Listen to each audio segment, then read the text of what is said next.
What is up, you guys? Welcome to my channel, Cornhole with Brian, and this is actually going to be my first review of a cornhole bag, and I'm going to call the series kind of like a beginner players review of cornhole bags, because I'm still kind of starting off, so I don't know these as well as like other players, but I'm going to give it kind of like a beginner's review of what I would think these bags would be in terms of a newish player to like between starting off to 6 months from now, like definitely under a year type of player.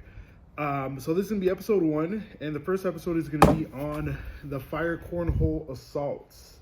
So kind of gonna go over these. Now these are the 2021-2022 stamped bags. So the 2023s did come out. Now I know that with those type of bags there is like a little bit of a difference, so maybe it might be a little bit bigger, the fill might be different, so I don't know what the 2023 bags are. They might be completely different or completely the same, not quite sure, but I'm going to be reviewing these bags in terms of kind of like a beginnerish player's feel on it. So the first thing we'll just discuss about the speeds. Now they're listed as a 5 on the slow side, and I believe it was a 7 on the fast side. So that's what they say on their website, and so that's what I'm going to kind of go by. And the fill, there's a YouTube video, I think it was B3 Cornhole. He actually kind of looked up the bags and kind of did a review on the bags as well, as far as like the details and the materials and everything like that. So that's very helpful to kind of see what this is. And I know the fill inside here is kind of like a mix of kind of like a cylinder resin in there, I believe, and then it was like a plastic, almost like a disc film. So it seemed like a plastic coin, like a little coin. So that's what's in here. Now the template of the bag is kind of like on the smaller side. It's not like super big, but I guess there's been smaller, so it's kind of low. But for me, it's definitely in the smaller side compared to the other bags I have. So that's a little bit different. And then it is a little bit more full. So there's a lot more in here than would be like in a floppier bag. So in that case, what this bag is, what I found, it's definitely kicks a lot. Not like crazy amounts, but if you don't have like a flat bag, which sometimes beginner players struggle with, and I know sometimes I'm still trying to kind of perfect my flat bag and be consistent with it, this one definitely kicks. So if you're trying to get it hole for hole and don't have a flat bag, this one might kind of kick all over the place. But the advantages for that is that if you start doing cut shots, which I've kind of started practicing a little bit of cuts just to kind of like dip my feet into those type of shots. This bag is really good for that. So it definitely cuts. I'm sure it could definitely roll and flop and all that kinds of stuff. So this bag is pretty good at that. Now, the thing with this bag, a big advantage on it, I think, is that it's super affordable. Right now, if you go on their website, which I'll link all that stuff in the description, if you go on their website, $65 for a set, for the new set of 2023 bags. And then I think they charge shipping and handling, which is I think maybe another $10 to $13, or maybe somewhere around there. That's pretty affordable compared to like the $100 bags, or $125, or maybe even the $80, $90 bags. And then I'm sure when they have sales going on every once in a while with these bags as well. I've seen them as low as brand new, when they were kind of going into the new season, they were like $40 a set, which is pretty good. So one of the least expensive bags that have like the pro stamp on there. So if you're looking for something like that, I definitely recommend. So these bags, they cut really well. They kick if you don't have a flat bag. So for beginners, they might be a little bit hard to get used to, but in terms for me, I think it's a very good bag because it's very versatile, and you could learn to throw a flat bag without having like major kicking like I've heard like BG Vikings or something along those lines have like a crazy kick if you don't have a flat bag. So these are probably mild compared to those, but I think these are kind of like a great bag for being like a tool to get your flat bag and get better at just throwing consistently flat. And then as you develop, like I am, trying to, you could kind of incorporate the cut shot and everything like that.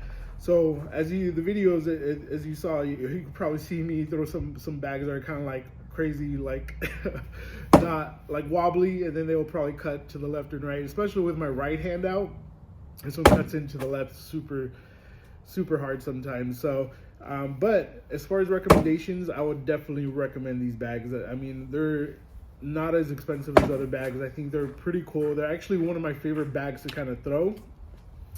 Even though I don't have the like highest PPR, if I do like a game of Decaholio or something like that, these bags I typically don't have that high of a PPR for those. Usually the faster bags I do better for, but this is definitely a bag that is pretty good in my opinion. As far as like pros, I know there's a couple pros that kind of throw these bags. Eric Davis, which is a crazy player, super good. I think this is like one of his bags of choices, just probably because of the flop and cutting capability of it. So those are like somebody you can kind of look up and see some more kind of just examples on how well they play. But yeah, this bag is definitely something that I would definitely recommend, but you got to keep in mind that it does have that kick. Just because it's so full and smaller, it tends to want to kind of kick if you have it kind of like an angle, or flop if it's kind of wobbly or front loaded or something along those lines. So yeah, this is just kind of a review of this cornhole Fire Cornhole Assault bags. I've done a couple videos where I did some practice sessions or some Deca games that I kind of recorded to kind of showcase this one in the actual live gameplay. And then those are usually, if I'm warming up, I'm just kind of, or just practicing. It's starting just from like kind of warming up, so you kind of see I'm not putting or editing just like the best shots, just like you're seeing on the background. I'm just kind of throwing, trying to do well, being consistent in with the Deca as well. Typically after I warm up and practice a little bit, that's the first Deca I do. I don't do like 5 Deca games to see which one I have like the highest score or something like that. If I have a bad Deca game, I mean, that's what the channel's about. I'm trying to kind of improve and show consistency, and sometimes you just have a bad game. So if you want to check those out to kind of see some more gameplay of the assaults, you definitely can. But yeah, I mean, these bags are pretty good. I would definitely recommend it. These got pretty worn out because I've been playing with them a lot. And well, another thing that I used to kind of break these in that I would recommend, I use toss sauce. When I did that one, I used the original OG toss sauce, which was not enough to break it in. I did it twice, and then it started feeling really good. So, because these bags are a little bit hard to break in, if I would do it over again, if I got another set of these, or just originally, I would use Nuked. I'm sure that would work wonders in breaking in this bag. But yeah, that's pretty much all I did to break it in, and then I played with it a ton. So it's kind of worn out. And this bag actually is the first set of bags that I won my first local tournament with. Yeah, so my teammate, which was kind of like a fast bag thrower, he used the fast side, which is this one right here, which is about a 7 speed, as they say, to kind of go hole for hole. And he was finding a lot of success with that, because before, when we started, he was using the slower side, which was a 5, and it kept on kicking on him. And then he switched it up and was able to control it. And the fast side is super hole friendly, so it's just like a fast side on any fast bag slow side. So he found success with that. I stick with the slow side because I was used to it, and then we ended up winning a tournament. Didn't lose a game. So so definitely recommend these bags. It's kind of like one of those bags that I'm gonna keep forever, just because it was my first win. So it's kind of like I'm always gonna have like that memory. So I mean, I've even thought about buying the next set of bags and kind of doing a comparison. So we'll see. Maybe I'll wait for like a sale or something along those lines to see if I can pick one of those up. Like I said, they're $65 regular, but sometimes they go on sale for maybe $40-$45. So maybe I'll wait for one of those. But yeah, definitely Fire Cornhole Assault bags. I definitely recommend these if you're looking for kind of like a bag that's a little bit fuller, smaller, and something that you could practice with your flat bag. So as a beginner player, that's the only thing you have to worry about is the kicks. But once you start getting better and you're able to control this, you're definitely gonna have a better time with this bag. So yeah, definitely give it 2 thumbs up. Definitely recommend it. And yeah, so I should be doing another review of the next set of bags. I'm not quite sure which ones I'm gonna do yet. Maybe Surefire's, Viper R's. But we'll see. Keep in touch on the channel. Make sure you guys subscribe. Please like the video. And yeah, I'll catch you guys next time. All right, bye-bye, guys.